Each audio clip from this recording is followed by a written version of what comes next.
여기 보헤미안의 나라가 있다.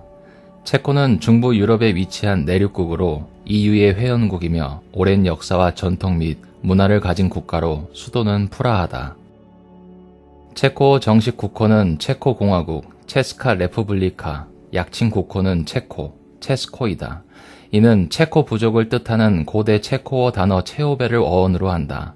19세기 말 민족주의의 발흥 이전에도 체코인들은 소속 국가인 보헤미아를 체히라 불렀다. 체히와 체스코는 언어학적으로 전미사 차이만이 있을 뿐이지만 체히의 경우 보헤미아 시절 체코 민족이 사는 영역만을 지칭하는 뉘앙스가 약간 강하며 민족, 언어와 관련해서 쓰이는 경우가 많다. 영어 표기 시 CZECH를 쓴다. 이 이름의 어원은 지금 체코 공화국에 있던 부족인 체히에서 나왔다. 전설상으로는 체코인들의 원류가 되는 슬라브 민족의 신화상의 지도자 체흐에서 따왔다는 이야기가 가장 널리 퍼져 있다. 전승에 따르면 이 사람이 체코인들의 조상들을 보헤미아로 이끌어 정착하도록 했다고 하는데 명칭이 먼저 확립되고 나서 끼워 맞추기식으로 만들어진 민간 어원으로 보인다. 이후 체코인의 거주 영역이 보헤미아에서 모라비아, 실레시아로 확장되었지만 정러시아, 백러시아, 흑러시아, 소러시아처럼 민족의식의 변화가 있었던 것은 아니기에 명칭 또한 바뀌지 않았다. 참고로 보헤미아라는 명칭은 북부 알프스에서 이 지역으로 이주한 게르만족인 보이에서 비롯되었다. 체코는 오랫동안 약칭 국호 표기의 골머리를 앓았다. 역사적으로 체코인의 나라라는 명사형 어휘가 쓰인 적이 매우 드물었기 때문이다. 체코인들은 보헤미아에 정착했지만 모라비아, 실레시아로 거주 영역을 확장해 나갔으니 민족 국가를 처음 설립했을 때 보헤미아를 칭하는 방안은 기각되었다. 처음 오스트리아 헝가리 제국으로부터 독립해서 슬로바키아와 함께 나라를 세울 때는 체코의 토착 지명인 체스코와 슬로바키아의 토착 지명인 슬로벤스코를 합쳐 체스코 슬로벤스코라 하고 체코 민족과 슬로바키아 민족의 나라라는 의미로 해석해 적당히 넘어갔다. 이것이 영어로 번역될 때 체코의 영어 형용사격인 책이 슬로바키아 앞에 붙고 접여사인 오를 붙여 체코슬로바키아가 되었다. 체코슬로바키아 시절은 그들 스스로도 두 나라의 연합이 아니라 두 민족이 연합한 단일 국가로 인식하고 단결을 추구하였기에 체코와 슬로바키아를 별개의 명사로 칭하는 일은 드물었다. 하지만 두 민족이 각자 살림을 차리기로 하면서 국호 문제가 수면 위로 올라온다. 슬로바키아는 본래 지명에서 민족 명칭으로 전이된 것이라 명사형 국호로 써도 큰 문제가 없었지만 체코와 관련된 어휘는 지리적 함의가 없어 국호로 쓸만한 명사가 없었다. 그래서 슬로벤스카 레푸블리카를 줄여 슬로벤스코가 될 수는 있었지만 체스카 레푸블리카를 줄여 체스코라고 부르는 것은 체코인들에게 생소하게 다가왔다.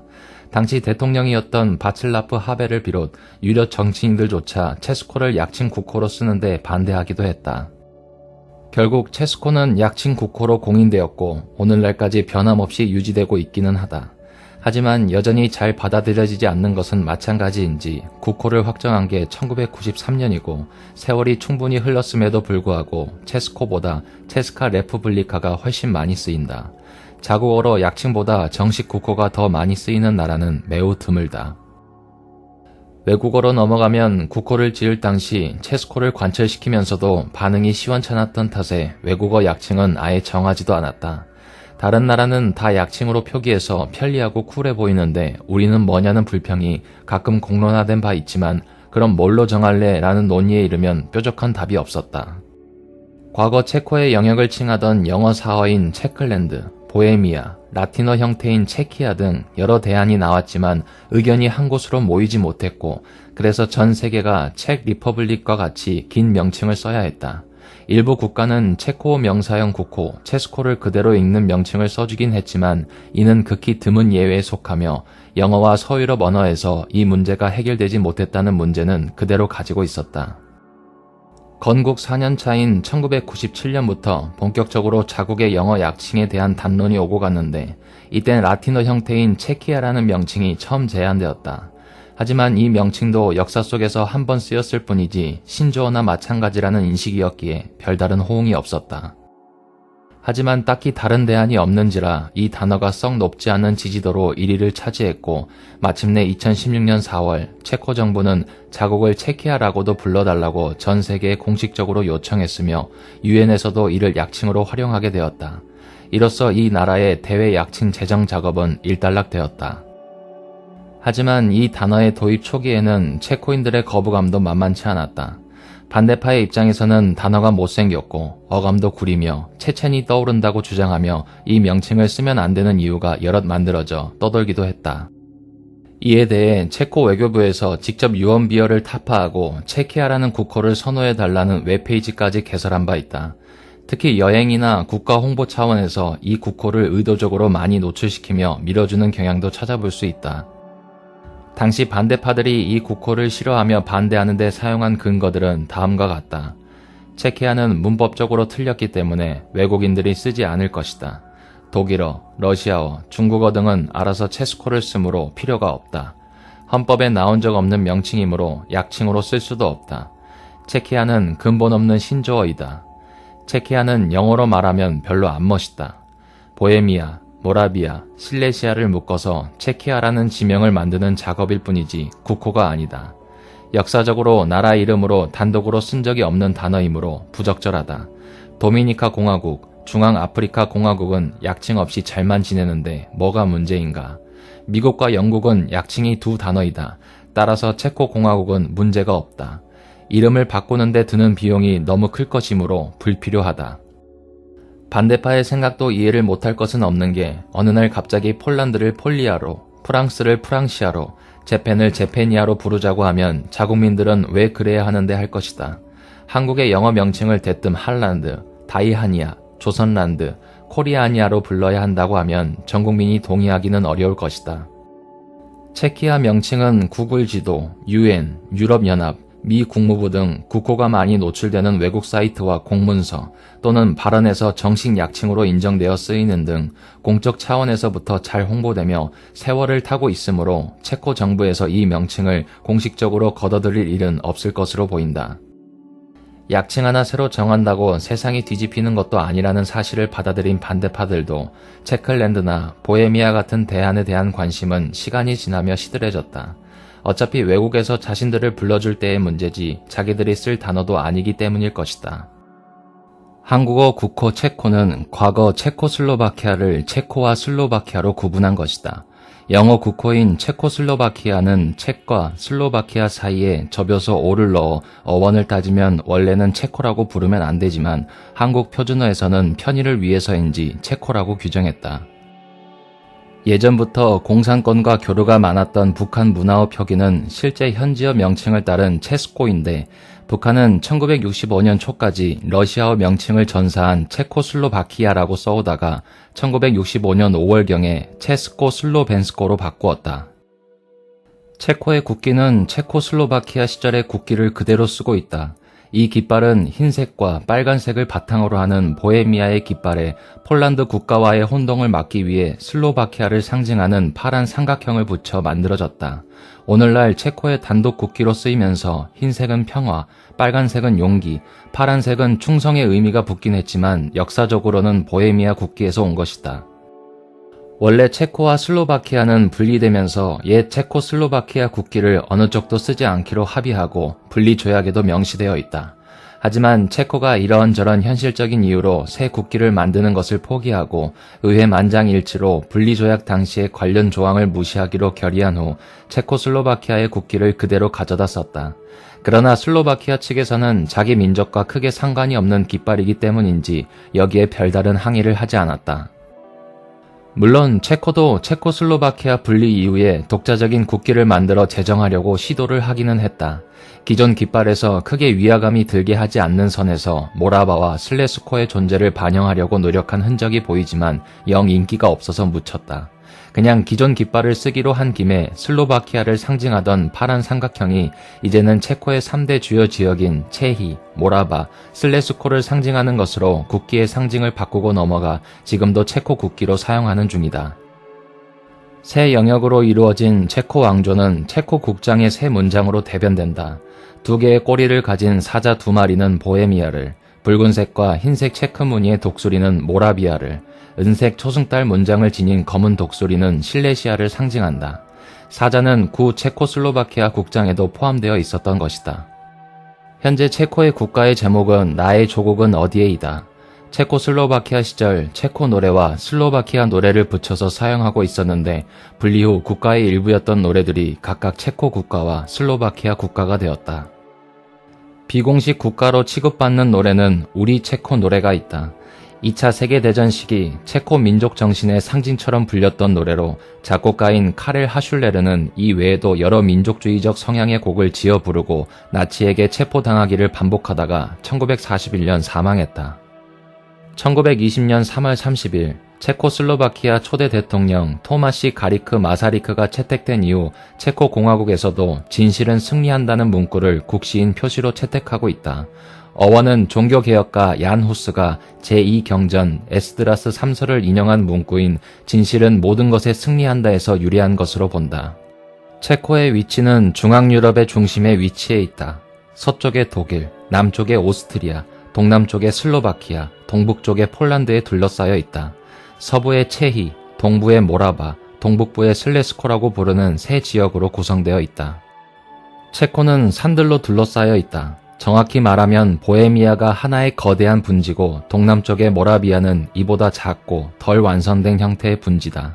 서쪽으로는 독일어인 엘베강으로 잘 알려진 라베강이 흘러가며 불타바강 같은 지류가 존재한다. 동쪽에는 다뉴브 강의 지류인 모라바 강이 흐른다. 최고봉은 체코 북부에 위치한 스네슈카 산으로 1602m이다. 평지와 산지의 비율은 7대3 정도이다.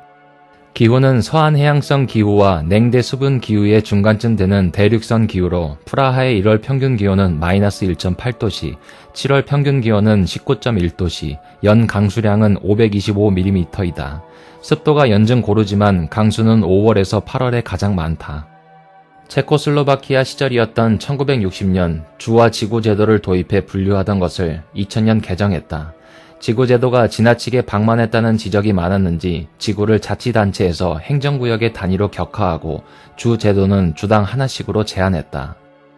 수도인 프라하의 경우 중앙 보헤미아주의 중심 도시지만 법적으로는 정식 주도, 헌장 도시도 아니다. 실질적 주이자 주와 동급인 특별시급으로 별도 분류된다. 오스트리아에서 도입한 헌장 도시라는 광역시급 지자체도 있다. 헌장 도시는 보통 주와 동일하고 한 개 주에 2개 이상의 헌장 도시가 존재하는 경우도 많다. 체코의 주요 도시로는 체코의 수도인 프라하가 있다.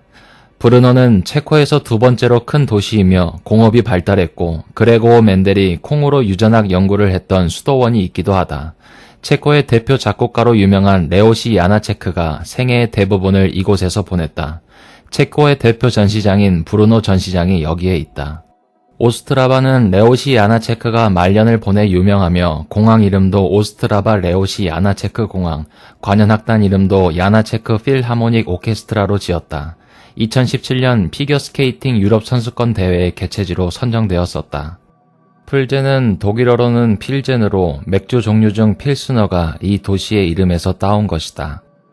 올로모우츠는 대학들이 밀집되어 있는 대학 도시로 모라비아 지방을 대표한다.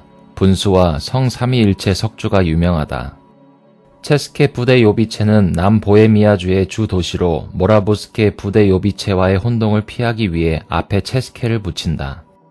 체스키 크름로프는 남보헤미아주에 있는 아름다운 중세풍 소도시이다. 앞에 체스키를 붙이는 이유는 같은 크름로프를 쓰는 도시인 모라부스키 크름로프가 남모라바에 있기 때문에 혼동을 피하기 위해서이다. 도시 안의 성은 문화재이자 관광지로 유명하고 구 시가지는 유네스코에서 지정한 세계유산에 등재되어 있다. 에곤 실레의 어머니의 고향이기도 해서 실레가 잠시 살았음을 기념하는 에곤 실레 미술관이 있지만 정작 중요한 작품은 거의 빈에 소장되어 있다. 카를로 비바리는 온천으로 유명하고 2021년 유럽의 거대 온천 도시들 중 하나로서 유네스코 세계유산으로 지정됐다. 신성 로마 제국 황제 카를 4세가 사냥을 나갔다가 발견했다는 일화가 있으며 15세기 무렵엔 이미 유럽의 유명 인사들이 모이는 유명한 온천이 되어 있었다. 베토벤과 괴테 등의 유명 인사들이 요양차 방문한 것으로도 유명하며 온천 외에도 수공예업이 발달해서 구 시가지에는 호텔과 수공예품 가게, 와플 가게들이 90% 이상을 차지한다. 현재는 러시아 갑부들의 휴양 도시로 꼽힌다. 007 카지노 로얄의 촬영지기도 하며 공산주의 정권 시절 가장 권위 있던 영화제이고 현재 세계 5대 영화제에 들어가는 카를로 비바리 국제영화제가 매년 7월에 열린다. 이 카를로 비바리의 음용 온천수를 이용해 여러가지 약재를 넣어 만든 술 베체로브카가 있다. 누군가 체코에서 술을 사왔다고 하면 100이면 100 베체로브카이다. 역사도 나름 깊어서 19세기 초부터 제조되었다. 제조법은 전 세계에서 딱 2명만 알고 있다. 체코 국가의 기원은 고대 말기 동유럽에서 중앙유럽으로 이주해온 슬라브족의 한 분파로 거슬러 올라가며 현 체코인들은 서기 5세기에서 6세기경에 체코 지역에 정착한 것으로 보인다. 그 이전에는 켈트족들이나 게르만족들이 살았다.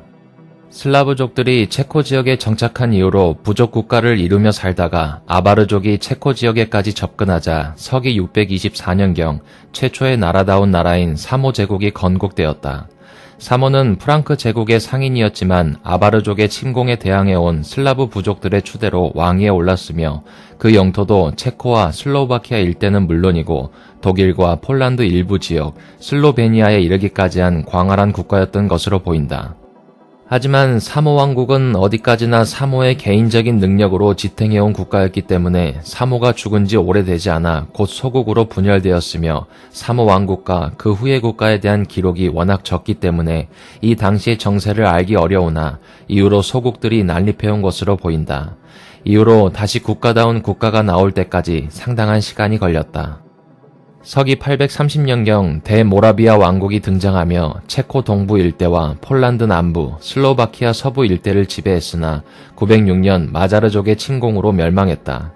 이후 좀 더 서쪽의 보헤미아 분지를 중심으로 새로운 국가가 수립되었다. 전설적인 농부 프루셰미스를 시조로 하는 보헤미아 공국의 프루셰미스 왕조가 성립하고 9에서 14세기 체코를 지배했으며 921년부터 929년 동안 통치했던 바칠라프 1세 무렵에 완전히 기독교화되었다. 이후 갓 성립한 신성 로마 제국과 수없이 투닥거리게 된다.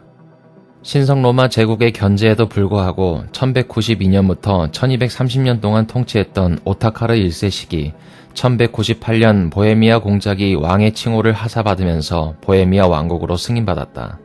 보헤미아 국왕 오타카르 2세는 오스트리아 공국, 슈타이어 마르크 공국까지 흡수해서 신성 로마 제국에서 가장 강력한 제후로 급부상했다. 그러나 독일 왕위를 두고 합스부르크 가문의 루돌프 1세와의 다툼에서 독일 제후들과 연합한 루돌프 1세에게 패배하고 오타카르 2세는 전사했다. 오스트리아, 슈타이어 마르크는 합스부르크 가문에게 넘어갔다. 이 사건을 계기로 많은 독일인이 오늘날의 체코 땅에 정착하게 된다. 바칠라프 3세의 암살로 프루셰미슬 왕조가 끊기자 케른텐의 하인리히나 루돌프 1세의 손자이자 독일왕 알브레히트 1세의 맏아들, 오스트리아 공작 루돌프 3세 등이 보헤미아 왕위에 오르기도 했으나 모두 왕조를 세우지는 못했다. 보헤미아 귀족들은 신성 로마 제국 황제 하인리히 7세의 아들이자 바칠라프 2세의 딸 엘리슈카 공주와 결혼한 요한에게 보헤미아 왕위를 제안했고 요한이 이를 수락하면서 얀 루쳔부르스키로 즉위해 룩셈부르크 왕조가 성립했다. 얀은 프랑스 왕국과 잉글랜드 왕국이 벌인 100년 전쟁에 참전했다가 크레시 전투에서 전사했고 보헤미아 왕국을 상속받은 그의 아들이 루트비 4세를 물리치고 할아버지의 신성 로마 제국 제2까지 되찾아 카를 4세로 선출되었다.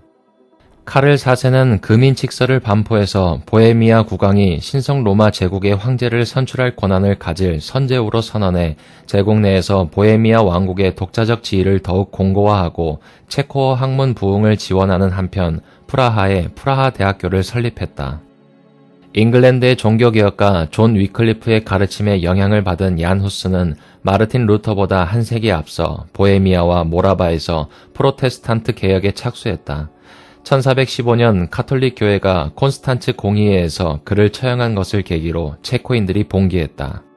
체코 귀족들은 후스의 처형을 전후로 무능한 국왕 바칠라프 4세와 콘스탄츠 공의회에 체코어로 쓴 서한에서 우리 민족과 보헤미아 땅의 치욕에 항의했다. 프라하 대학교의 체코인 교수들 역시 독일인이 후스를 처형했다면서 다른 체코인에게 봉기에 참여할 것을 호소하기 시작한다. 이렇게 발발한 후스 전쟁 동안 얀 지슈카 등의 명장의 지휘에 힘입어 체코인은 제국군의 침략을 격퇴했다. 얀 지슈카가 이끄는 농민 봉기군은 제국군을 격파하고 주변 국가들에게 충격을 주고 다른 지역에까지 쳐들어가 보복 공격을 감행해 승리를 견인했다. 얀 후스가 이끄는 종교개혁 운동의 명목상 쟁점은 종교적인 것이었다. 대체로 이는 주로 체코인이 자신들과 독일인의 정체성을 구별하기 위한 운동이었고 체코의 귀족층과 도시, 농촌, 가릴 것 없이 일어났다. 바칠라프 4세를 감금하고 즉위한 이복 동생 지크문트에 의해 후스 봉기는 결국에는 진압되었지만 체코의 독립성과 자치제도, 체코어의 사형 권리 등을 보장받는 결과를 이끌어냈다. 지크문트가 아들 없이 사망하면서 룩셈부르크 왕조는 단절되었고 이후 사위인 합스부르크 가문의 알브레히트 2세가 즉위해서 오스트리아 공국, 보헤미아 왕국, 헝가리 왕국과 크로아티아 왕국의 동군연합의 단초가 마련되었으며 알브레히트 2세는 얼마 지나지 않아 사망했다. 그의 유복자였던 라디슬라프 포로베크는 태어나지도 않았던 까닭에 헝가리와 크로아티아에서는 폴란드 왕국, 야기에우어 왕조의 부아디스와프 3세가 즉위했고 보헤미아 왕국은 귀족이었던 이르지스 포데브라트가, 오스트리아 공국은 친척인 프리드리히 5세가 섭정을 맡게 되었다. 라디슬라프가 후사 없이 어린 나이에 사망하면서 헝가리와 크로아티아는 다시 후녀디 가문의 마치시 코르비누스가, 보헤미아는 이르지스 포데브라트가가 각기 국왕으로 선출되었다. 후스파였던 이르지는 카톨릭 교회와도 좋은 관계를 유지하려 했으나 후스파를 적대한 교황 비오 2세는 이르지를 인정하지 않았으며 프랑스 국왕 루이 11세를 필두로 다른 유럽 국가들 역시 이르지를 인정하지 않았다. 비오 2세의 선정 후 선출된 바오르 2세는 이르지를 파문했고 신성 로마 제국 황제 프리드리히 3세, 헝가리와 크로아티아 국왕 마차시 1세가 이에 동조했다. 마차시 1세가 보헤미아 일부 귀족들의 지지를 받아 침공을 감행했으나 이르지에게 포위되어 협조를 맹세하고 풀려났지만 곧 다시 반기를 들어 모라바, 슬레스코, 라우지츠에서 지지를 받았다. 이르지는 1471년 사망했고 이르지의 지지자들은 폴란드 왕국의 카자미에시 4세의 맏아들 부아디스와프를 새로운 보헤미아 국왕 블라디슬라프로 선출했다. 그러나 교황청을 비롯해 모라바, 슬레스코, 라오지츠뿐만 아니라 보헤미아 왕국 내의 카톨릭교도 대부분이 마차시 1세를 보헤미아 국왕으로 인정했기 때문에 전쟁은 계속되었다. 결국 올로모우츠에서 협약이 맺어져 보헤미아에서는 블라디슬라프가, 모라바와 슬레스코 및 라오지츠에서는 마차시 1세가 지배권을 갖기로 했다. 1490년 마차시 1세가 사생아만 남기고 사망하면서 블라디슬라프는 보헤미아 왕국 전체에 대한 지배권을 회복했고 헝가리와 크로아티아에서도 새로운 국왕 을라슬로 2세가 선출되었다. 16세기 들어 희대의 영토 승계가 이루어진다. 블라디슬라프는 늦은 나이에 안나와 로요시 2세를 두었고 이때 보헤미아와 헝가리, 크로아티아를 오랫동안 탐낸 합스부르크 가문의 신성 로마 제국 황제이자 오스트리아 대공 막시밀리안 1세가 접근했다. 막시밀리안 1세는 자신의 손자, 손녀와 블라디슬라프의 딸, 아들을 결혼시키자 제의했고 안나와 페르디난트, 로요시 2세와 마리아의 결혼이 이루어졌다.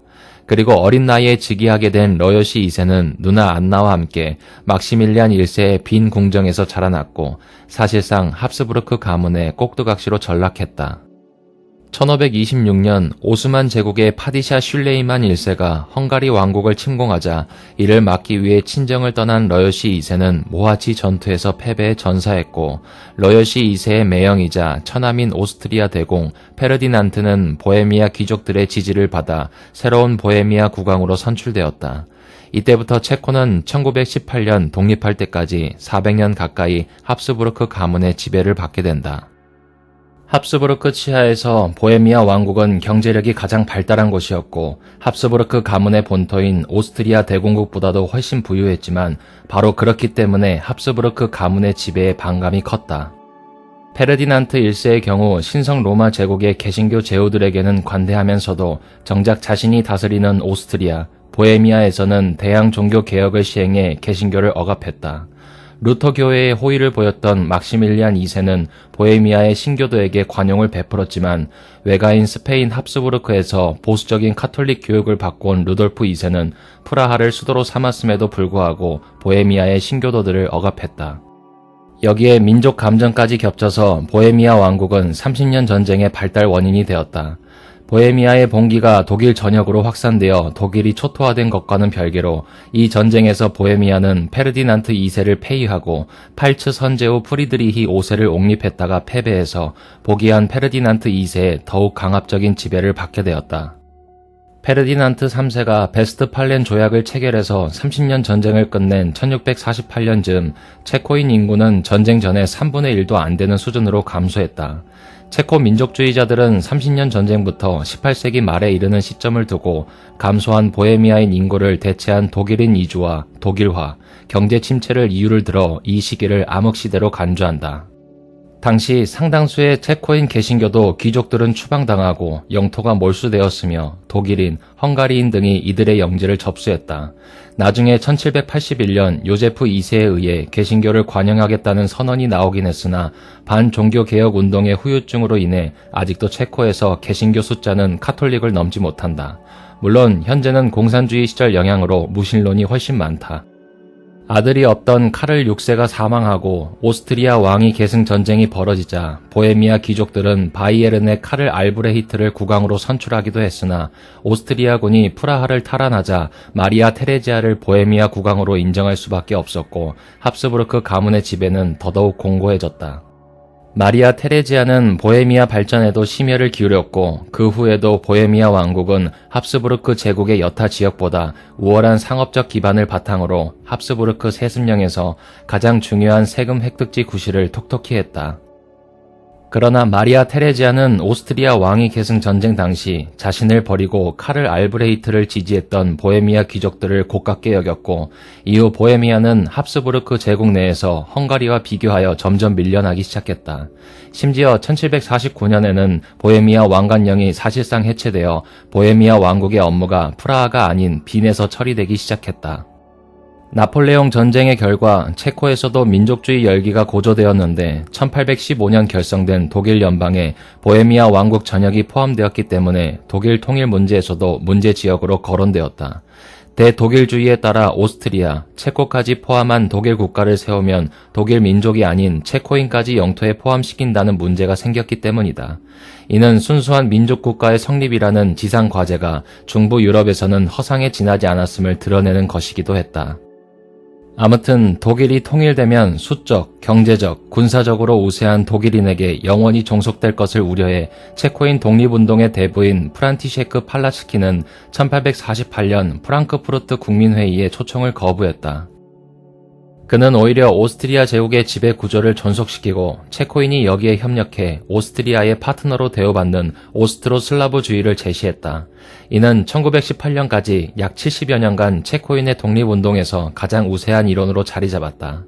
이는 1848년에 독립운동이 좌절되면서 합스부르크 가문의 지배라는 현실을 인정하고 오스트리아에 협력하는 것이 살아날 길이라는 인식 때문이었다.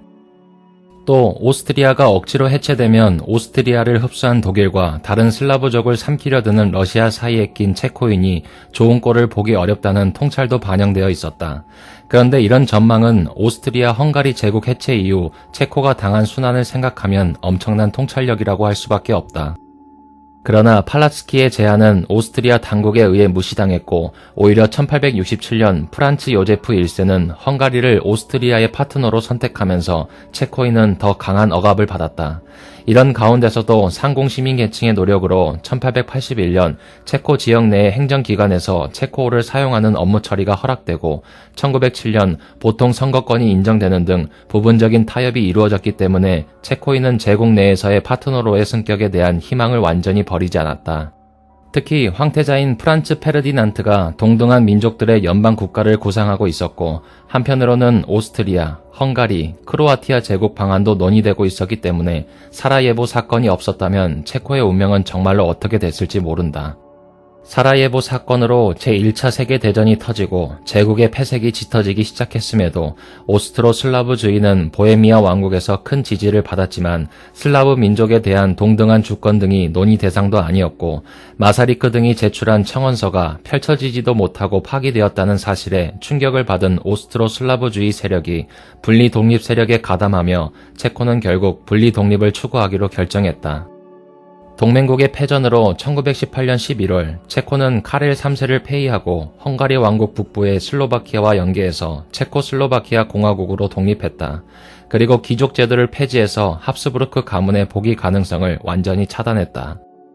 흥미로운 것은 이후 당시 6만에 이르는 체코슬로바키아 군단 중 러시아에 주둔하던 일부가 체코가 독립한 것을 듣고 귀국하려 했지만 당시 볼셰비키에 막혀 육로로 가지 못하고 있었다.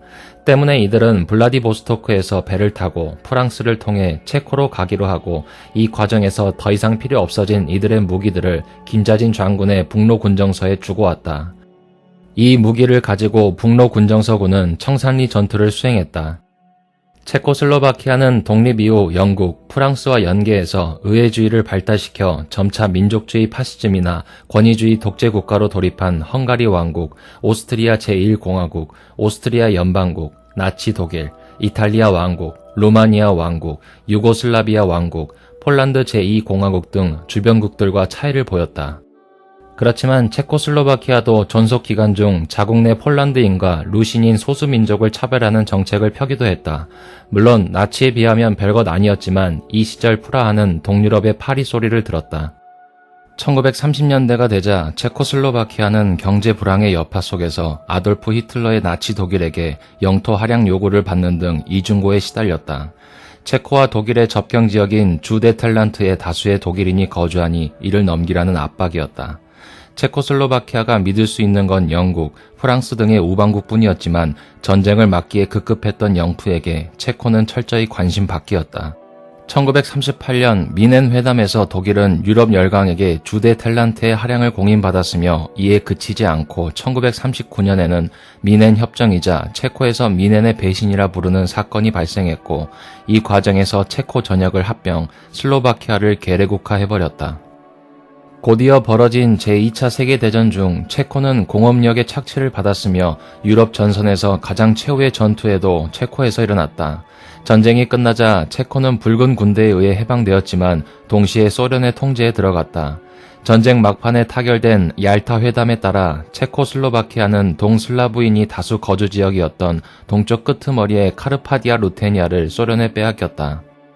전쟁 후 체코슬로바키아의 전략적 위치가 가진 중요성 때문에 연합국은 폴란드와 더불어 체코슬로바키아에서 자유선거로 신정부를 구성할 것을 소련에 요구했지만 이오시프 스탈린은 처음에는 듣는 척하다가 결국 공산당의 쿠데타를 조정해 1948년 2월 공산정부를 수립시켰다. 이 사건은 그리스와 티르키예에서 진행된 공산당의 빨치산 게릴라, 국공내전의 격화와 더불어 초기 냉전을 형성한 주요 사건 중 하나가 된다. 1948년 공산당의 지배를 받게 된 체코슬로바키아는 소련의 경제적, 정치적, 군사적으로 종속되어 위성국가로 전락했다. 특히 스탈린식 공산주의의 엄격한 통제와 폭압을 견디다 못한 체코인들은 1968년 이른바 프라하의 봄으로 스탈린 스타일의 공산주의에서 해방을 요구했지만 레오니트 브레즈네프가 보낸 군대에 의해 무차별 진압당했다. 이 사건으로 유럽의 좌파들은 소련에 대한 환상을 모두 버리게 된다. 프라하의 봄이 철저하게 진압당한 것과 벨벳 혁명 이후 체코와 슬로바키아가 다른 동구권 국가들과 달리 비교적 안정적인 경제 회복, 성장을 이루었기 때문에 1970년대에서 80년대 음악이나 영화, 방송 등을 검색해보면 생각보다 그렇게 억압적인 분위기는 아니었다는 걸 알 수 있다. 종교 활동도 공산화 이전보다 많이 위축된 건 사실이지만 당시에도 대부분의 카톨릭, 개신교 교단들은 어느 정도 인정되었고 미사와 예배 참석도 허용되었다. 공산정권 시절 체코슬로바키아는 슈퍼마켓이 존재했고 자본주의 국가들처럼 돈을 주고 사는 경우가 일반적이었다. 게다가 아무리 소득에 비교해서 떨어진다 해도 당시 체코슬로바키아는 동구권에서 동독과 함께 경제력이 최상이었던 나라였다. 브레즈네프 독트린으로 불리는 제한주권론에 의해 다시 통제당한 체코슬로바키아는 결국 1980년대 이르기까지 소련의 실질 지배하에 있다가 미하일 고르바초프의 노선 전환으로 소련이 개혁에 착수하자 비로소 해방되었다. 1988년 체코슬로바키아는 시장경제 체제를 공식 도입하고 1989년에는 공산당 1단 독재가 종식되고 바칠라프 하벨이 대통령으로 선출되었다. 하지만 민주화 이후에 체코와 슬로바키아 사이에 갈등이 벌어지면서 체코와 슬로바키아는 양자의 차이를 인정하고 평화적으로 분리, 독립하기로 결의했다. 공산 정권을 몰아낸 이후 1993년 1월 1일부터 체코는 어느 한 나라에 귀속된 역사가 아닌 진정한 체코인만의 역사를 시작했다. 1999년에는 북대서양 조약기구 나토에 가입했고 2004년에는 다른 중부 유럽, 발트 3국, 발칸반도 국가들과 함께 유럽연합, EU의 정회원국이 되었다. 여타 동유럽보다 높은 경제력 때문에 유럽 난민 사태에서 막대한 수의 이라크, 시리아 난민들을 떠맡아야 할 판이 되었다. 당연히 체코는 아일랜드, 스위스, 슬로바키아, 기타 동유럽 국가들과 함께 결사 반대하는 중이다. 영국이나 프랑스는 제국주의 시절 중동의 종교, 민족 분열, 일반적인 식민지 국경성 획정 등과 같은 사건이 있으니 어느 정도 자업자득이긴 하지만 체코 같은 경우는 역사적으로 중동에서 깽판을 치긴커녕 오스트리아나 독일 등 강대국들한테 시달리던 입장이라 자국이 난민을 떠맡아야 한다는 것에 상당히 억울해하는 입장이다. 2023년에는 체코슬로바키아에서 분리된 지 30주년이 된다. 체코어는 인도 유럽어족, 슬라브어파, 서슬라브 어건에 속하는 언어이자 체코인들의 모국어이다. 체코의 공용어이며 모국어로 사용하는 화자는 약 1200만 명이다. 2004년 유럽연합 공식 언어로 채택되었다. 슬라브어파에 속한 언어이면서 문법적으로는 슬로바키아어, 폴란드어와 함께 서슬라브 어군에 속한다. 폴란드어는 정확한 의사소통이 가능한 수준은 아니지만 체코어와 함께 서슬라브 어군에 속하는 매우 유사한 언어이기 때문에 체코어를 할 줄 안다면 폴란드어를 빠르게 학습할 수 있다. 또한 슬로바키아에서 사용하는 슬로바키아어는 체코어와 방언 수준으로 아주 미미한 차이만을 보이기 때문에 체코어를 할 줄 안다면 슬로바키아어에서도 의미가 다른 몇몇 단어, 표현들만 주의한다면 소통에 큰 어려움은 없다. 체코슬로바키아 시절에는 아예 체코슬로바키아어라는 언어로 불린 적도 있다. 다만 정서법에서의 몇 가지 차이점과 발음 및 어휘의 차이는 주의해야 할 것이다. 한국인에게는 발음 때문에 체코어보다 슬로바키아어가 훨씬 더 배우기 쉽다. 남슬라브 어군에 속하는 세르보-크로아트어, 슬로베니아어, 불가리아어, 마케도니아어와 동슬라브 어군에 속하는 러시아어, 우크라이나어 등은 체코어와 많이 다르다. 따로 배우지 않는 한 체코어 화자와의 의사소통은 어렵다. 하지만 다 같은 슬라브 어파이기 때문에 공통 조상을 갖는 어휘들이 상당히 많고 문법 체계 또한 비슷하기 때문에 체코어를 배운 후 이 언어들을 배우면 프랑스어나 독일어 등 다른 어파의 언어들을 배울 때보다 훨씬 더 빠르게 배울 수 있다. 역으로 슬라브어파의 다른 언어들을 배우고 체코어를 배워도 마찬가지이다. 예를 들자면 검다, 검은색의 뜻의 체코어 체르니와 러시아어 초르니와 같은 단어의 유사성을 보면 바로 이해가 될 것이다. 다만 영어, 독일어, 프랑스어 등 슬라브어와는 다른 어파에 속하는 언어들은 슬라브어가 속해 있는 인도 유럽 어족에 속해 있기는 하나 문자로 같은 로마자를 쓴다는 것만 빼면 체코어와는 거의 연관성이 없다. 어휘부터 다른 것이 많고 문장 구조 자체는 비슷해 보일 수 있지만 실제로는 문법적으로도 차이가 꽤 크기 때문에 체코어 화자와 상호 의사소통은 불가능하고 학습에도 큰 도움이 되지 않는다.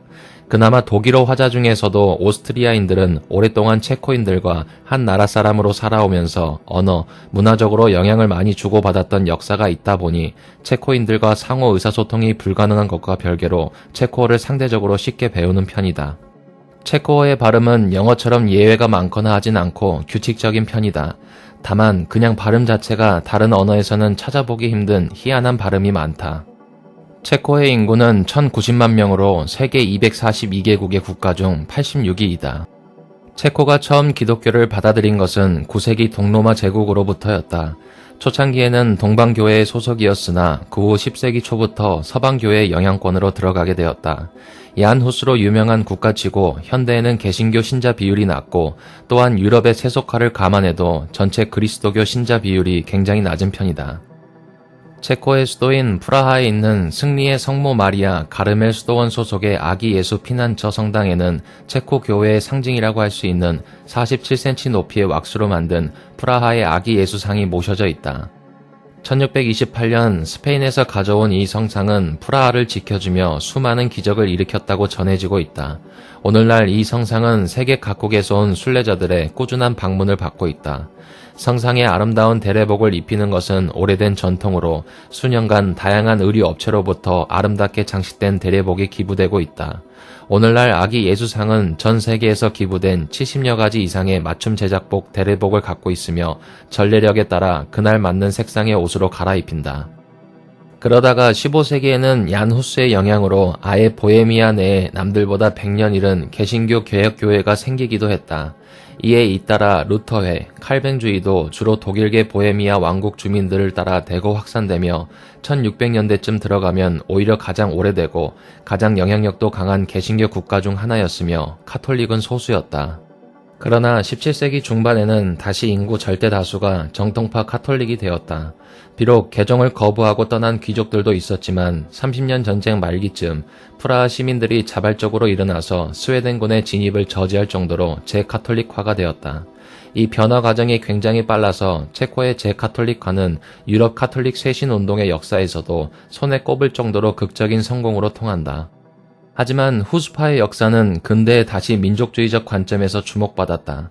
체코슬로바키아의 첫 대통령인 토마시 가리크 마사리크는 후스주의를 장려했고 체코슬로바키아 제1공화국 중앙정부는 반카톨릭, 친프로테스탄트 경향을 보였고 반대로 슬로바키아에서는 카톨릭 교회의 역할이 슬로바키아의 민족 정체성을 지키는 역할로 변모되었다. 또한 개신교는 1918년 체코슬로바키아로 독립하면서 완전한 신앙의 자유가 주어졌고 개신교도들도 다시 양지로 나와 체코 개신교 형제회란 이름의 교단을 정식으로 설립하는 등 다시 전성기가 시작되려는 듯 했지만 2차 대전과 공산정권의 암흑기를 견디지 못했고 결국 완전히 몰락했다. 민주화 이후로도 체코는 유럽에서 무신론자의 비율이 가장 높은 나라 중 하나이고 이는 공산 정권 및 중세 이후 체코의 독특한 종교 역사적 경험에서 찾을 수 있다. 우선 가장 눈에 띄는 원인은 국가 무신론을 추구하는 공산권의 공산화였다. 이미 체코는 20세기 초에도 산업화 등으로 세속화의 낌새가 보였지만 그래도 인구의 4분의 3 이상의 신자가 민주적으로 교회를 옹호해주고 있었다. 즉 오늘날 체코의 종교적 환경은 20세기 중반 이후의 역사적 경험, 곧 공산화에서 요인을 찾을 수 있을 것이다. 다만 공산화가 체코 세속화의 유일한 요인인 것은 당연히 아니다. 공산화를 겪고도 여전히 카톨릭의 영향력이 막강한 폴란드의 사례도 있거니와 구공산권 유럽 국가 중에서도 체코는 유독 종교의 영향력이 약하다. 따라서 두 번째 요인, 곧 체코의 독특한 종교사적 경험을 고려해야 한다. 네덜란드는 공산화 경험이 없어도 종교 신자가 매우 적다.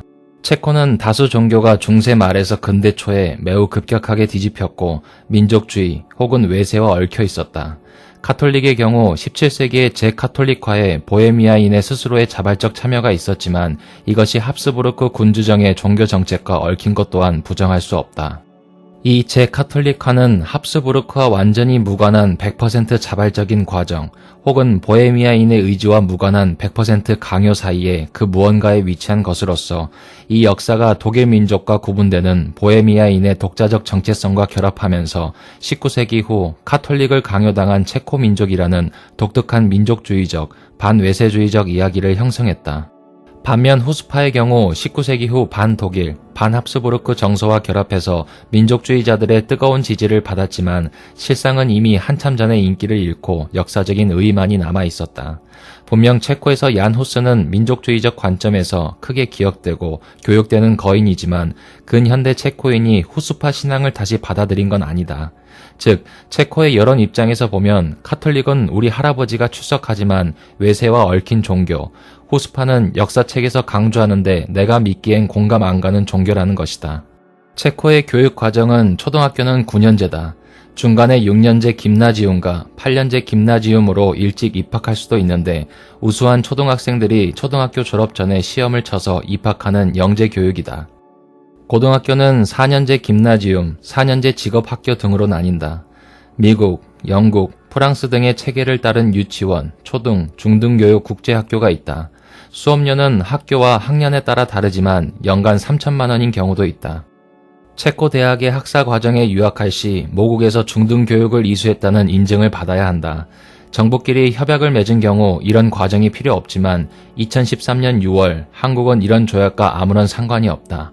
아프가니스탄, 독일, 슬로베니아 등 10여 개 국가만이 여기 해당된다. 따라서 한국에서 고등학교를 졸업하면 고등학교 졸업장, 고등학교 교육과정 2개의 서류를 준비해야 한다. 교육과정은 이수한 모든 과목을 연중 이수한 과목당 수업 시수로 바꾸어 서류로 작성한 것으로 번거롭지만 출신 고등학교의 행정실에서 상의해야 한다. 공증을 거쳐 대한민국 외교부에서 아포스티오를 부착받으면 공증된 원본이 완성된다. 이를 한국, 체코 공중 번역사에게 맡기면 공증된 번역본이 완성된다. 개인적으로 처리하려면 체코 내에 주소가 있어야 한다. 만 18세 미만은 추가적인 법적 문서가 필요하다. 이 모두를 지원서와 수수료와 함께 체코 각 도시의 시청 교육과에 제출하면 한 달에서 2달 후에 체코 교육부에서 이 졸업장을 자국의 중등교육 수료와 동일하게 인정한다는 증서를 체코 내 주소로 보낸다. 체코 대학교의 학기는 12주에서 14주를 수업을 하고 5주 동안 시험을 치른다. 대학의 학점 이수는 유럽식의 ECTS를 쓴다. 학사나 석사 과정의 경우 한 학기에 30 ECTS가 보통이다. 마지막 학기에는 졸업 논문이 통과되고 국가시험을 합격해야 학위를 취득할 수 있다. 2007년 OECD 보고서에 따르면 전체 대학교 졸업생 중 이공계는 43.3%로 유럽에서 프랑스, 독일, 영국 다음에 4번째다. 중부 유럽 국가이다 보니 학위를 이름에 붙여서 준다. 체코어로 진행되는 고등교육은 국공립대에서는 무료이다. 하지만 모든 시험에 합격을 하더라도 체코어 능력시험을 반드시 합격해야 입학할 수 있다. 자체 시험을 치는 곳도 있고 CCE 등의 공인 체코어 시험을 요구하는 곳도 있다. 독일어, 러시아어, 영어, 프랑스어로 진행되는 과정도 간혹 있는데 이런 경우는 유료이다. 유료의 경우 유럽연합 시민권자와 제3국 국민의 등록금을 차별하는 경우가 많다. 체코 정부는 초청 장학생을 선발하고 있다. 석사 과정은 2년간 월 51만 원, 연구 과정은 2년간 월 54만 원을 지원한다. 한국 국적 학생은 2명까지 추천한다. 여기 선발되면 체코 과정의 석사 및 박사 과정에 합격해야 하며 떨어질 경우 1년간의 어학연수 기회를 준다. 만약 또 떨어지면 장학생 탈락이고 초청 장학생으로 수학한 기간은 영주권 취득 시 거주 기간으로 들어가지 않는다. 한국 정부는 체코 국적의 초청 장학생을 선발하나 학부생은 선발하지 않고 교환학생과 대학원생만 선발한다. 2012년 기준 프라하의 범죄 발생 건수는 72,345건이다. 강력범죄는 다른 유럽 국가들에 비해 적은 편이나 여타 유럽 관광지들과 같이 소매치기와 도둑들이 많다. 정부 당국은 소매치기를 막기 위해 유명 관광지에 경찰을 배치하고 자주 순찰을 도는 등 관광객들을 대상으로 한 범죄를 줄이려는 노력을 하고 있다. 체코에 체류하는 외국인은 외국인 체류법에 의해 항상 여권과 여행자 보험증을 가지고 다녀야 한다. 경찰이 검문 시 아무런 이유를 설명하지 않아도 이것들을 제시해야 할 의무를 지닌다. 무조건 여권을 제시해야 하는 것으로 보이며 학생증도 규칙상 효력은 없다. 여권과 보험증을 소지하지 않고 다니다가 적발될 경우 벌금은 물론이고 심한 경우 추방될 수도 있다. 단기 여행객도 가급적 여행자 보험에 가입하는 것이 좋다. 여권과 보험증 소지 문제로 벌금을 지불한 경우 출국 시 경찰 조사를 받고 3년간 쉥겐 지역의 입국 거부 판결을 받을 수 있다. 이 경우 손가락의 모든 지문을 채취하며 여권의 출국 후 재입국 금지 판결을 받는다. 사실 단기 여행자는 평소에 여권이나 특히 보험증을 항상 가지고 다니지 않는 경우가 많으므로 더 신경 써야 한다. 흑인보단 덜하지만 한국인들도 외모가 일반적인 체코인과 달라 보이기 때문에 여권 검사를 1년에 10번도 넘을 정도로 받을 수 있다고 하니 주의해야 한다. 외국인 경찰서는 프라하에 2곳, 프라하 서부에 1곳, 프라하 동부에 1곳 등이 있다. 이 위치는 여행이나 방문 전 반드시 기억해 두는 것이 좋다. 범죄를 당했을 때 즉시 외국인 경찰서로 가서 신고를 해야 하기 때문이다. 내무부 망명 이민정책과 역시 많은 외국인 관련 업무를 담당한다. 여권 원본 등 귀중한 물품은 복대에 넣고 다니고 지갑은 절대 뒷주머니에 넣고 다니지 말아야 한다. 동양인에게 현금이 많다는 속설로 인해 동양인의 피해가 많다. 여행객이 여권을 분실한 경우 대사관에 전화해서 자세한 절차를 문의해야 한다. 여권을 잃어버린 상황에서는 최대한 빨리 본국으로 귀국하는 게 급선무이다. 더 이상의 여행은 포기하는 것이 좋다. 신용카드를 분실했다면 즉시 은행에 분실을 신고하고 정지시켜야 한다. 그렇지 않으면 도둑이 금세 한도에까지 인출한다. 거류민이 여권을 분실한 경우 거주지역 관할 이민국 사무분소를 방문해서 여권 및 비자 분실 신고를 하고 거기서 받은 서류를 대사관에 가지고 가서 여권 재발급을 신청한다. 여권이 다시 발급되면 다시 거주지 관할 이민국 사무분소를 방문해서 비자를 재발급받으면 된다. 여행자 보험증을 분실한 경우 보험사를 방문해서 보험증 분실을 신고하고 보험증 재발급을 요청하면 된다. 이때 보험계약서를 가지고 가면 편리하게 절차를 진행할 수 있다. 휴대폰을 분실한 경우 통신사 대리점을 방문해서 휴대폰 분실을 신고한다. 번호 유지를 원하면 수수료를 내면 같은 번호의 SIM 카드가 발급된다. 선불폰의 경우 어차피 찾을 방법이 없으니 신고할 필요가 없다. 여행 경비를 전부 도난당할 경우 외교부의 신속 해외 송금 지원 제도를 이용하는 것이 좋다. 체코는 EU국이지만 유로를 사용하지 않고 호텔 등 외국인 업소를 제외하면 일반 가게에서는 유로를 잘 받아주지 않으므로 여행을 하게 되면 체코 코로나로 환전하는 게 좋다. 그런데 환전 시 다른 값이 싼 통화들을 섞어서 환전하는 불법 길거리 환전상이 기승을 부리고 있고 특히 동유럽과 인연이 멀면서 현금 부자라는 인식이 있는 한국, 중국, 일본과 같은 동아시아 출신에게 주로 접근하기 때문에 주의를 요한다. 아무리 환율을 좋게 쳐준다고 유도하더라도 절대 길거리에서 환전하지 않도록 하고 영수증을 받을 수 있는 정식 환전소 및 은행을 찾거나 차라리 ATM 기기를 이용하는 게 좋다. 시간적 기회비용을 감안하면 오히려 이 방식이 훨씬 더 안전하고 저렴하다. 체코는 중부 유럽과 동부 유럽에서 가장 선진화된 교통망을 갖춰 서구와 동구를 잇는 교차점 역할을 하고 있다. 도로 및 철도를 중심으로 한 운송망 밀도가 인근 국가는 물론 유럽 내에서도 가장 높은 수준으로 내륙 운송이 원활한 강점을 갖고 있다. 철도 역시 총 연장 9,588km에 달하고 유럽 국가 중 가장 단위 면적당 가장 높은 수준을 자랑하고 있고 체코 정부 주도로 철도 근대화 계획이 추진 중에 있다. 수도 프라하에만 운행하고 있으며 옛 공산권 국가들이 대개 그렇듯 공공재는 저렴하게 제공되는 편이며 교통비가 세계적으로 비싼 편이 아닌 한국에 비해서도 운임이 싼 편이다. 청소년과 대학생, 노인은 절반이며 어린이는 4분의 1 가격이다. 체코의 대도시에서 아무 택시나 잡아타면 바가지를 쓰기 쉽다. 1996년부터 가격이 자유화되었기 때문이다. 지붕에 택시라는 표시만 있고 택시문에 회사 이름이 표기되어 있지 않은 택시는 바가지일 확률이 높다. 정상적인 가격보다 7배가량을 지불하게 될 수 있다. AAA, 257, 257, 257, 틱택 등 회사 이름이 적힌 택시를 타거나 콜택시에 대해서 공부하고 가는 쪽이 좋다. 공항, 프라하 간의 택시는 프라하 공항 택시 등을 미리 예약하는 편이 좋다. 그렇지 않고 현장에서 타다가 요금 폭탄을 맞을 확률이 매우 높다. 기본 의료보험료는 직업이 없는 경우 1년에 최저 한화 73만 2천원 정도를 납부해야 한다. 직업이 있는 경우 급여에 따라 보험료가 상승하며 원천 징수된다.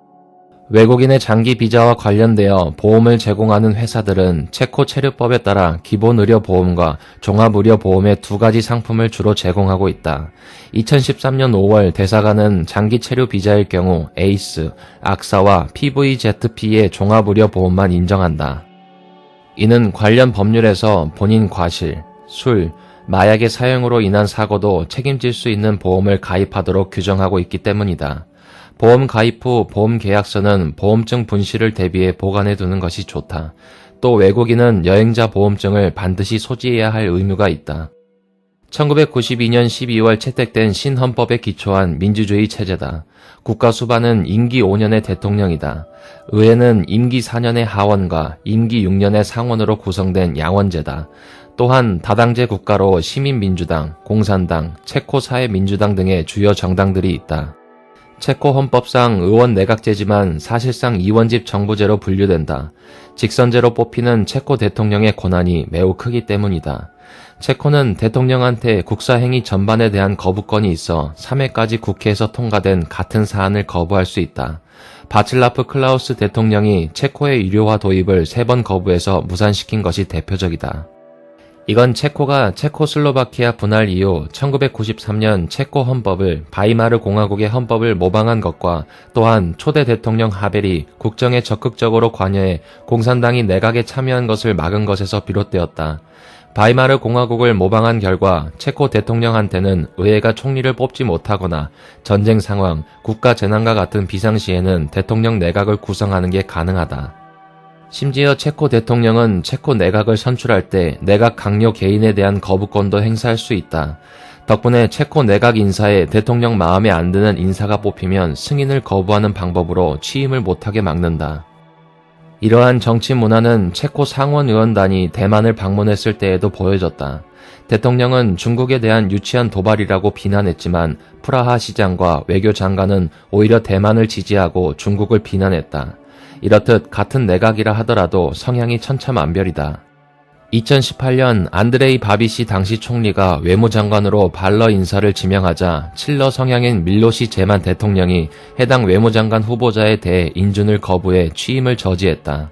결국 체코 외무장관은 칠러 인사로 교체됐다. 체코가 내륙극인 관계로 육군과 공군으로만 구성되어 있으며 체코슬로바키아 인민군 서부군 관구에서 개편되어 현재의 모습이 되었다. 국방비 20억 달러, 전투병력 2만 명 규모의 소규모 군대지만 군대의 수준과 장비의 질은 선진국 군대에 비견할 만큼 뛰어나다. 체코군의 주 목적은 나토 조약 제5조에 의거해 북대서양 조약기구 가맹국과 체코 공화국의 상호 간 공동 방위를 취하는 것이다. 체코 군대에 관한 역사는 후스 전쟁에서 활약한 후스파 군대와 에꼬눈의 불패 명장 얀 지슈카, 30년 전쟁 당시 황제군의 최고의 명장 알브레이트 폰 발렌슈타인, 오스트리아 제국군 원수인 요제프 라데스키 등이 유명하다. 1526년 합스부르크 가문의 페르디난트 1세가 보헤미아 왕국을 상속받은 이래 보헤미아 왕국군은 대부분 신성 로마 제국의 황제의 사병이었던 황제군에 속했다. 오랜 합스부르크 가문의 지배를 거치며 보헤미아인 귀족들 대부분이 점차 독일화되어 보헤미아인으로서의 희미한 정체성만 남았을 뿐 대부분 합스부르크 제국, 오스트리아 제국, 오스트리아 헝가리 제국의 장교로서 복무했다. 그나마 보헤미아 왕국의 교육 수준이 높았던 덕분에 오스트리아 헝가리 제국군 내에서 보헤미아인은 독일인, 헝가리인, 크로아티아인과 함께 특수병과에 주로 배치되었다. 체코슬로바키아군은 오스트리아 헝가리 제국 해체 이후 구 오스트리아 제국군의 체코슬로바키아 출신 군인들이 자발적으로 구성한 것이 그 시초이다. 그렇기 때문에 군 내부의 슬로바키아인 비중이 심각하게 낮았다는 구 오스트리아 제국군의 문제점까지 계승됐다. 또 점차적으로 해외의 체코슬로바키아 군단도 신생 체코슬로바키아 임시군에 합류했다. 체코슬로바키아 임시군은 초기부터 보헤미아의 독일인 분리주의자들의 소요 사태, 태신 지방에서의 체코슬로바키아 폴란드 전쟁, 남슬로바키아, 루테니아 지방에서의 체코슬로바키아 헝가리 전쟁 등 우여곡절을 겪었다. 이 시절엔 소규모지만 엘베강과 도나우강을 지키기 위해 해군도 있었다. 이들은 오스트리아 헝가리 제국 해군의 다뉴브강 소함대 소속 함선들을 인계받았다. 1938년 당시 체코슬로바키아군은 중부 유럽에서 독일 국방군 다음으로 강한 군대였다. 동부 유럽의 2인자였던 북쪽의 폴란드군과 비교해보면 체코슬로바키아 육군과 폴란드 육군의 규모는 거의 비슷했으나 질적으로 체코슬로바키아가 압도적이었고 폴란드 공군력은 체코슬로바키아 공군력의 30% 수준에도 못 미칠 정도였다. 총기의 경우 독일군의 총기와 동등하거나 약간 우월한 성능을 가질 정도였으며 전차의 경우는 독일 육군의 전차 성능을 능가했다. 독일과의 국경지대에는 상당히 발달한 국경 요새도 있었다. 프랑스, 영국, 소련과 방위 조약을 맺어 전시에는 나치 독일을 쌍방향에서 압박할 수도 있었다. 하지만 체코슬로바키아 군은 치명적인 약점이 있었다. 독일과의 국경지대에는 상당히 요새화가 진척되었으나 오스트리아와의 국경지대는 그 수준이 미약했고 슬로바키아 지역에 주둔하는 군구의 사단수가 부족해 이곳을 장악당한다면 소련의 지원은 꿈도 꿀 수 없는 상황이 됐을 것이다. 군대 내부에는 12,000명의 주대텐 독일인이 근무하고 있어 전시에 큰 내부의 위협이 될 수도 있었고 공군력은 괜찮았으나 루프트바페에는 훨씬 못 미쳤다. 믿음직한 동맹인 줄 알았던 영국, 프랑스는 나치 독일의 프로파간다에 선동당해 독일에게 유화 정책을 펼쳤고 가장 강력한 동맹 관계를 맺었던 소련조차도 프랑스가 참전할 경우에만 개입하겠다고 밝혔으며 단독적으로 개입한다고 해도 체코 내부에 소련의 영향력이 강해서 소련의 위성국으로 전락할 수 있던 상황이었다. 그럼에도 불구하고 당시 체코슬로바키아와 독일 사이의 전쟁이 발발한다면 체코슬로바키아군은 독일군에게 큰 피해를 줄 수 있었을 것이다. 제2차 세계대전 기간 동안 체코슬로바키아군은 해체되고 몇 개의 군사 조직이 탄생하게 된다. 나치 독일의 괴뢰국인 보헤미아 모라바 보호령과 슬로바키아 제1공화국의 군대, 서유럽, 중동, 소련에서 활동하던 수많은 독립군 조직이다. 동부전선에서 소련군과 함께 크게 활약한 제1 체코슬로바키아 군단이 대표적이다. 체코슬로바키아 독립군의 활약을 다룬 영화로는 영국 본토 항공전에 참전한 93명의 체코인 파일럿을 다룬 다크블루 월드와 체코인 특수부대 라인하르트 하이드리히 암살 작전을 다룬 새벽의 7인이 있다. 1945년 외국에서 활동하던 독립군 조직이 있긴 했으나 어째서인지 1954년부터 인민군이라는 명칭을 쓰기 시작했다. 1955년 바르샤바 조약의 가맹국이 되었고 바르샤바 조약 가맹국들 중 소련, 동독, 폴란드와 함께 군사력이 강한 편이었다. 평시 체코슬로바키아 인민군의 주력을 이루는 부대는 체코에 주둔하고 있던 서부 군집단으로 전체 병력의 85%가 서부 군집단 소속이었다. 슬로바키아에 주둔하고 있던 동부 군집단은 전체 병력의 15% 수준에 불과했고 주로 군사학교, 군창고, 후방정비소 등이 대부분이었다. 서부 집단군은 예하에 2개 군을 두고 있으며 총 3개의 전차사단과 5개의 차량화 소총병사단을 두고 있었다. 여기에 전시 동원령이 떨어질 경우 동부군 예하의 카테고리 C급 2개의 전차사단이 2개의 차량화 소총병사단과 1개의 포병사단, 1개의 공중강승여단으로 보강되면서 새로운 군을 창설하게 되어 있었다. 여기에 6개의 전투기연대, 4개의 전폭기연대, 3개의 정찰전대로 구성된 공군을 보유하고 있었다. 1990년 체코슬로바키아 공산정권 붕괴 후 체코슬로바키아 연방 해체까지 잠시 동안 존속했던 체코슬로바키아 군이다. 민주화 이후 체코슬로바키아 인민군은 시민의 군대가 아니라 공산당의 군대라고 간주되고 군대의 민주주의와 시민, 조국에 대한 무한한 헌신을 위해 군대 이름에서 인민을 빼버렸다. 1991년 바르샤바 조약을 탈퇴하고 유럽 군축 조약에 서명했다. 1990년부터 1991년에는 걸프전에 참전했다. 1993년 체코슬로바키아 연방이 해체됨에 따라 체코군과 슬로바키아 군으로 분할되었다.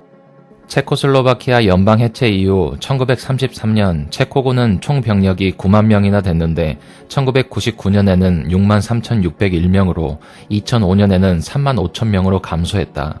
그 후 감축은 계속되어 현재 전투병력 2만 명, 비전투병력 1만 명으로 크게 감소했다. 2,300대의 전차와 20만 명의 체코슬로바키아 인민군은 이제 전투병력 2만 명, 전차 120대가 되었고 1999년 나토에 가입해서 유럽안보협력기구의 일원으로 세계 각지의 군대를 파병하고 평화 유지와 인도주의적 작업에 기여하고 있다. 본래 징병제를 시행 중이었으나 민주화 이후 복무기간을 점차 단축하고 모병제를 강화하기 시작했다. 나중에 가서는 군축으로 정원도 적어서 상당수가 합격 판정은 받아도 군대를 가지 않았다. 결국 징병제는 2004년 완전히 폐지되었고 국가 비상사태와 전쟁 시에만 동원령이 발령된다. 2013년 7월 1일에는 대대적인 군사조직 개편이 있었다. 2016년 이후로는 국방비와 군대의 비율을 너무 감축한 게 아니냐며 다시 국방비를 늘리자는 의견이 많이 나왔다. 체코 의회에서도 2017년부터는 국방비 지출을 조금씩 늘리기 시작했지만 일단 예비군 전력 위주로 투자 중이다. 체코는 강력한 공업 기반을 가진 선진국으로 특히 제조업이 발달해 있다. 합스부르크 왕조 시절부터 제국의 경제와 산업의 중심지로 산업시설이 밀집해 있었으며 제국 산업재의 약 80%를 생산했다. 제2차 세계대전 이전에는 구오스트리아, 헝가리 구성국 중 경제 규모가 가장 컸다. 냉전 시기에는 동독, 발트 3국과 함께 공산국가 중 가장 높은 경제 수준을 유지했다. 1980년대부터 90년대에 침체기를 겪었으나 그 여파는 다른 동유럽 국가들보다 덜했다. 1989년 벨벳 혁명 이후 정치 및 경제 개혁을 통해 안정적인 투자 환경과 법률, 행정 개혁을 이루며 자본주의 도입과 국영기업의 민영화를 성공적으로 수행했다. 에스토니아, 슬로베니아와 함께 구공산권에서 1인당 GDP가 높은 나라 중 하나다. 다양한 산업에서 강점을 보이며 숙련된 노동력과 우수한 기반시설을 갖춰 빈곤율이 낮고 사회 안정망이 잘 구축돼 있다. 제조업 중심의 수출 지향적 경제 구조는 독일과 유사하다. 체코에는 현대자동차의 유럽 생산 기지가 있다. 체코는 자국 화폐인 코르나를 사용하며 동유럽 국가 중 실업률이 가장 낮다. 2017년 8월 체코 실업률은 2.9%로 모나코, 아이슬란드에 이어 유럽 내 최저 수준이었다. 2018년 10월에는 실업률이 2.2%였고 이는 EU 최저 수준으로 사실상 완전 고용 상태에 도달했다. 2024년 초 체코의 실업률은 2.6%로 유럽 내에서 여전히 최저 수준을 기록하고 있다. 이는 구인난과 노동력 부족 문제를 지속시키고 있으며 다른 동유럽 국가들도 비슷한 경향을 보이고 있다. 그러나 최저임금은 EU 국가 대비 높지 않으며 지역별 임금 격차가 크다. 수도 프라하 및 근교 지역에 경제력이 집중되고 우수 인력들이 미국, 영국, 서유럽, 북유럽으로 유출되는 경향이 있다. 그러나 진위 계수는 0.2로 낮아 빈부 격차가 적다. 체코는 EU 회원국이지만 유로를 사용하지 않고 여전히 자신들의 화폐인 체코 코로나를 사용한다. EU 가입 직후 경제 상황이 나빠 유로 채택을 미뤘으나 현재는 조건을 갖췄음에도 국민의 73%가 물가 인상 우려, 보수적 태도, 경제 불안 등의 이유로 유로 채택을 반대하고 있다. 유로와 코로나의 환전료는 15%에서 40% 사이로 매우 비싸므로 여행 시 주의가 필요하다. 2007년에서 2010년 금융위기로 유럽이 타격을 받았으나 체코는 안정적인 은행 운영 덕분에 극심한 피해를 겪지 않았다. 2015년 4.2%의 경제 성장률을 기록하며 동유럽의 강자임을 입증했다. 향후 성장세는 다소 둔화될 것으로 예상된다. 2024년 현재 평균 임금은 약 43,967 체코 코로나로 하나로 약 264만 원이다. 소득세는 16%의 일괄 세율을 적용하며 사회보장세 고용자 부담부는 약 11%이다. 2017년 폐강도시 치노백에서 유럽 최대의 리튬 광맥이 발견되어 체코는 세계 5위 리튬 생산국이 될 전망이다. 매장량은 140만 톤에 달하며 2018년 리튬 시세 기준으로 약 182억 달러의 가치가 있다. 시세 하락을 감안해도 90억 달러 이상의 가치를 유지할 것으로 보인다. 체코는 특히 기계 산업이 발달한 나라이다. 주요 산업으로 하이테크 엔지니어링, 전자제품, 자동차, 운송장비, 화학제품, 의약품, 의료장비, 정밀공학 등 여러 분야가 잘 발달되어 있다. 구공산권이라 인건비가 비싸지 않으면서 또 손재주는 매우 좋은 사람들이라 사실상 동유럽의 독일 취급을 받고 있다. 2016년 경제복잡성 지수에서 10위를 차지했다. 르네상스 시절부터 북부 이탈리아, 플랑드르 등의 유럽 유수의 상공업 중심지에 가려져 덜 알려져 있었지만 동유럽 내 공업과 상업의 중심지로 전통이 깊다. 오스트리아 헝가리 시절에는 광활한 제국 내에서 산업화, 근대화가 가장 잘된 지역이었으며 이 시절부터 스코다 등의 중공업 기반이 잡혔다. 중일 전쟁 당시 일본군을 패닉 상태로 몰아넣었던 경기관총 VZ-26도 체코제였고 현재도 T-72를 개조한 T-72 M4CZ를 굴리고 있다. 게다가 세계 최초의 차륜식 자주포도 만들었다. 체코는 특히 유럽에서도 총기 제작으로 독일, 오스트리아 못지않은 총기 제조 회사인 CZ, 체코 조병창이 활약하고 있다. 자동차를 제조하는 지금은 폭스바겐 그룹에 인수당한 스코다 중공업과 코로나 자동차가 있다. 악기 제조업에서도 상당한 강자이다. 체코의 프루크 기타는 독일의 레이크우드, 영국의 로우덴 기타와 함께 유럽 3대 기타로 취급받을 정도이고 아는 사람은 사가는 물건이다.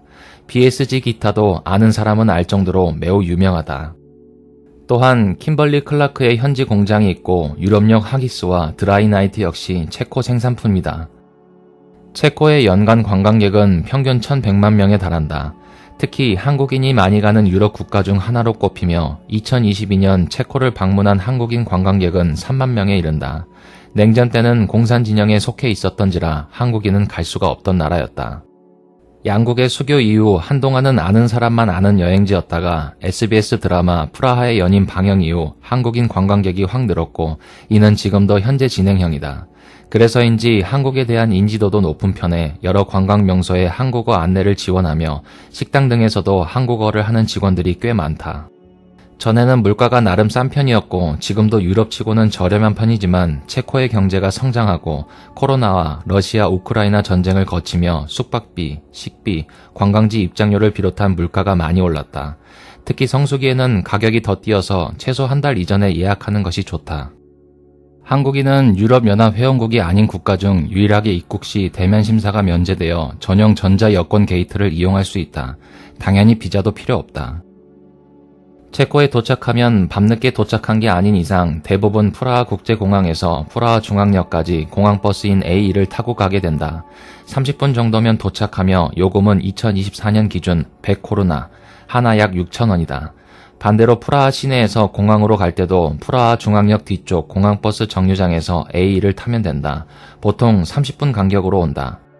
시내 교통수단은 대부분 지하철과 트램을 많이 이용한다.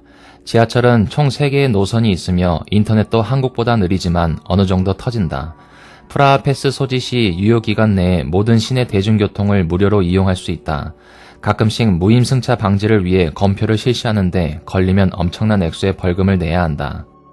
시외 및 국제교통은 버스와 기차를 주로 이용하는데 대부분 프라하 중앙역을 거치지만 버스의 경우 프라하 중심부와 거리가 꽤 떨어져 있는 플로렌츠 버스터미널에서 타는 경우도 있다. 체코 요리는 한국에서 인지도가 높지는 않아 널리 알려진 건 많지 않다. 족발 요리인 콜레노, 유럽 중부 전역에 널리 퍼져 있는 굴라시 정도가 어느 정도 알려져 있고 필스너 우르켈, 코젤 같은 체코 맥주는 한국에서도 매우 유명하고 소비가 많다. 전체적으로 육류 위주의 요리가 많다. 또한 삼림이 많은 나라라 사슴, 멧돼지, 토끼, 거위 등 야생동물의 고기를 이용한 요리가 발달했으며 다들 알다시피 맥주의 나라로도 유명하다. 반대로 내륙국이라 전통 음식은 생선, 해산물을 이용한 것이 거의 없다. 그래도 아시아, 이탈리아 식당이 많아 해산물 소비 자체는 꽤 많은 편이다. 팁을 추가로 받는 식당이 꽤 있다. 보통 음식값의 10% 정도 받으며 카드로 계산할 경우에는 팁까지 무조건 같이 결제된다고 생각하면 되고 그나마 현금 결제 시 팁을 안 받거나 5% 정도만 받기도 한다. 호텔 등 외국인 업소를 제외하면 일반 가게에서는 유료를 거의 받아주지 않고 받아준다고 해도 환율과 수수료를 15% 정도로 엄청나게 불리하게 적용한다. 여행을 하게 된다면 코로나로 반드시 환전하는 게 좋다. 합법적으로 운영되는 환전소 중 사기 환전소가 다수 있으니 주의하는 것이 좋다. 환전 시 수수료 0%라 적혀 있다고 해서 정말로 공짜가 아니다. 수수료는 0%이되 환율을 자신들이 원하는 대로 바꿔 15% 이상 수수료를 떼는 경우도 흔하다. 심각한 사기성 거래의 경우 한 번에 350만 원 이하의 소액을 환전하는데 40%의 수수료를 떼기도 한다. 만약 이곳에서 환전 후 환불을 요구하면 정상적인 거래의 결과로 환불이 될 리가 없고 경찰을 불러도 해결할 방법이 없다. 100유로에 몇 코로나인가 라는 질문을 했을 때 대답을 절대 피하며 게시판을 보면 알 수 있다는 식으로 대답한다면 사기성 환전소일 가능성이 높아 은행에서 환전하는 것이 안전하다. 특히 길거리 환전상에게는 절대로 환전하지 말아야 한다. 길거리 환전이 불법은 아니지만 노상 환전상이 좋은 조건의 환전을 제시해도 거절해야 한다. 헝가리 등의 액면가가 낮은 지폐를 돈 뭉치에 끼워 넣는 식으로 사기를 친다. 가장 쉬운 방법은 휴대폰에 환전 앱을 미리 깔아놔서 비교하는 것이다. 이는 체코뿐만 아니라 전 세계 대부분의 국가를 가도 마찬가지지만 이렇게만 해도 확실하게 비교가 가능해서 눈뜬 채로 코베이는 참사는 일어나지 않는다. 대한민국에서는 외환은행 본점이나 공항 외에는 코로나 환전이 어려우므로 한국 내에서 유료화나 미국 달러로 환전했다가 현지에서 재차 환전해야 한다. 한 번에 너무 많이 환전을 하면 여행 시 다시 재환전을 해 수수료가 이중으로 들게 되므로 계획을 잘 세우는 게 좋다. 은행에서 환전할 수 없는 상황을 대비해 한국시티은행에서 국제현금카드를 만들어 오는 것도 좋았으나 시티은행이 현재 체코에서 철수했다. 2024년 현재는 트래블 월렛, 트래블 로그, 솔 트래블 체크카드 같은 해외 결제가 가능한 체크카드를 주로 사용한다. 현재 ATM에서 현금 인출이 가능하니 딱히 불편한 점은 없다. 한국인이 유독 많이 가는 여행지라 그런지는 몰라도 원화를 받는 환전소가 의외로 꽤 있는 편이다. 유럽 중에서는 살인, 강도, 테러 같은 강력 범죄는 사실상 걱정할 필요가 없으며 소매치기 정도만 조심하면 된다. 그 소매치기도 코로나 이후로는 많이 줄어든 편이다. 프라하는 윗동네 수도인 바르샤바와 달리 2차 대전 때 도시가 폭격당하는 참사를 통째로 피한 덕분에 옛날 그대로의 클래식한 모습이 지금도 잘 보존되어 있다. 실제로 방문 시 도시 자체가 거대한 예술작품 같다는 느낌이 들 정도이다. 프라하 패스 구입 시 훨씬 경제적으로 관광이 가능하다. 가격은 2024년 성인 기준 48시간권은 2,400코로나, 하나 약 14만 1,744원, 72시간권은 3,000코로나, 하나 약 17만 7,180원, 120시간권은 3,600코로나, 하나 약 21만 2,616원이다. 도시 자체의 규모가 큰 편은 아닌지라 체력만 받쳐준다면 도보 여행만으로도 충분하다. 프라하의 대표적인 관광 명소로는 카를교와 카를교 박물관이 있다. 600년이 넘는 역사를 자랑하는 세계에서 가장 아름다운 다리 중 하나이고 양쪽 난간에는 예수를 비롯한 기독교 성인들의 동상이 세워져 있다. 다리 양쪽에 위치한 탑에 들어가 프라하 전경을 감상할 수 있다. 입장료는 각각 190코로나, 프라하 패스 소지 시는 무료이다.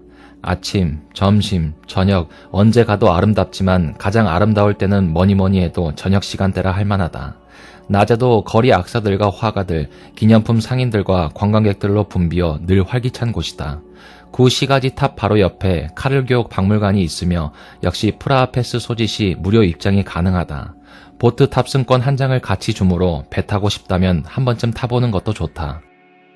구시청사와 천문시계는 바로 옆에 구시가 광장, 틴 성당, 성 미쿨라시 성당과 종교개혁으로 유명한 얀 후스의 동상이 있다. 근처에서 마차도 타볼 수 있지만 한 번에 900코로나로 꽤 비싼 편이다. 프라하 유대인 지구는 말 그대로 유대인들이 모여 살던 동네로 유대인 시청사, 여러 시나고그와 유대인 공동묘지가 있는 마을이다. 사실 프라하는 제2차 세계대전 이전까지만 해도 유럽에서 유대인들이 가장 많이 모여 사는 동네 중 하나였던 곳이다. 그걸 증명하기라도 하듯 유대인 관련 유물, 유적들이 많이 남아있다. 하벨 시장은 무려 13세기에 처음 세워진 유서 깊은 시장이다. 허나 지금은 관광지화가 된 지 오래라 현지인들은 어지간해선 여기서 장을 보지 않는다. 국립박물관은 말 그대로 국립박물관이고 2층은 체코의 전반적인 역사와 자연사 박물관 일부, 3층은 자연사 박물관 위주의 냉전과 공산주의 시절을 다루는 공간 일부로 구성되어 있다. 특히 자연사 박물관 전시품들의 퀄리티가 하나같이 훌륭하며 이런 쪽에 관심 있는 사람들에게는 강력히 추천되는 곳이다. 다 보는데 반나절은 그냥 후딱 가버릴 정도이다. 아쉽게도 프라하 패스 적용은 안되며 입장료는 성인 기준 280코로나이다. 내부뿐만 아니라 외부도 굉장히 아름답다. 특히 밤에 성 바칠라프 동상 뒤에 서 있는 국립박물관의 모습은 카를교와 프라하성 못지않다. 국립박물관과 성 바칠라프 동상 밑으로 이어진 바칠라프 광장은 프라하 현지인들의 대표적인 만남의 장소이기도 하다. 화약탑과 시민회관은 중세 때 프라하를 둘러싸고 있던 성벽의 탑문 중 유일하게 남아있는 곳이자 구 시가지를 드나드는 출입문이기도 한 곳으로 화약탑이라는 명칭 자체는 과거 실제로 화약 저장고로 이용되었기 때문이다. 내부에 화약탑의 역사를 소개하는 전시관과 프라하 시내를 내려다볼 수 있는 전망대가 있으며 역시 프라하 패스로 간단하게 바로 들어갈 수 있다. 화약탑 바로 옆에 시민회관이라는 건물이 있다. 1918년 체코슬로바키아 민주공화국의 건국이 선포된 역사적인 장소로 지금은 정기적으로 전시회와 음악회가 열리는 곳이다. 내부에 레스토랑과 카페도 있는데 프라하 패스 소지 시 시민회관 내 카페에서 커피 한 잔을 무료로 마실 수 있다. 단 케이크 같은 디저트를 하나 이상 같이 시켜야 하며 아이리시 커피처럼 알코올이 들어있는 커피도 프라하 패스로는 주문이 불가능하다. 화약탑과 시민회관 역시 밤에 보면 굉장히 아름답다. 클레멘티눔은 과거 성직자들과 과학자들이 연구, 공부를 하던 도서관으로 지금은 박물관으로 활용하고 있다. 투어는 가이드 투어로만 진행되며 내부 도서관이 굉장히 아름답기로 유명하다. 댄싱하우스는 뭔가 짓다만 혹은 폭격 맞은 것처럼 생긴 건물인데 원래 이렇게 지은 게 맞다. 비교적 최근인 1996년에 지어진 건물로 현재는 네덜란드 보험사 건물로 사용되고 있으며 건물 맨 위층에 바와 전망대가 있다. 공산주의 박물관은 공산주의 국가 시절 체코의 역사, 더 자세히는 체코슬로바키아의 건국부터 시작해서 냉전 종식과 동시에 공산주의 정부의 붕괴까지의 역사를 소개하고 있는 박물관이다. 생각보다 콘텐츠가 상당히 알차고 재미있다. 입장료는 2024년 기준 380코로나이다. 루돌피눔은 겉보기와 달리 의외로 19세기 후반에 지어진 역사가 그리 오래되지 않은 건물로 현재는 연주회장과 미술관으로 쓰이고 있다. 루돌피눔이라는 이름이 붙은 이유는 당시 후원자가 오스트리아 제국의 황태자였던 루돌프라 그의 이름을 딴 것이다. 비셰흐라드는 불타바강 기슭 바이산에 있는 오래된 요새로 체코의 여러 전설과 신화랑도 깊이 관련되어 있는 체코 민족주의의 성지와도 같은 곳이다. 내부의 체코에서 가장 오래된 성당인 성 마르틴 로툰다 성당, 성 베드로와 바울 성당, 그리고 스메타나, 드보르작, 카프카, 무화 등을 비롯한 체코의 여러 예술인들과 학자, 연예인, 정치인들이 잠들어 있는 공동묘지가 있다. 발트슈타인 궁은 뒤로 프라하 성과 성 비투스 성당이 보인다. 현재 체코 상원 건물 겸 박물관으로 사용되고 있는 건물로 입장료는 무료이다. 내부부터 시작해서 바깥 정원까지 천천히 둘러봐도 그리 오래 걸리지 않는다. 카프카 박물관은 체코를 대표하는 문학가 중 한 명인 프란츠 카프카의 일생을 다룬 박물관이다. 프라하 패스 적용은 불가하며 입장료는 380코로나이다. 캄파섬은 불타바 강변에 있는 작은 섬으로 동쪽에는 불타바 강이, 서쪽으로는 체르토프카라는 운하가 흐르는 곳이다. 특유의 낭만 있는 분위기로 인기가 많다. 근처에 캄파섬 박물관, 리히텐슈타인 궁 등이 있고 녹지가 매우 많아 아침에 여유롭게 거닐기 좋으니 여행 중간에 쉬어간다는 생각으로 한번 들르는 것도 좋다. 존 레논 벽은 원래는 그냥 평범한 벽에 지나지 않았으나 존 레논 사망 이후 체코슬로바키아의 예술가, 청년, 대학생들이 존 레논을 추모하고 동시에 반전주의, 평화, 반공, 민주화를 외치던 체코 민주화 운동의 시발점과도 같은 곳이다.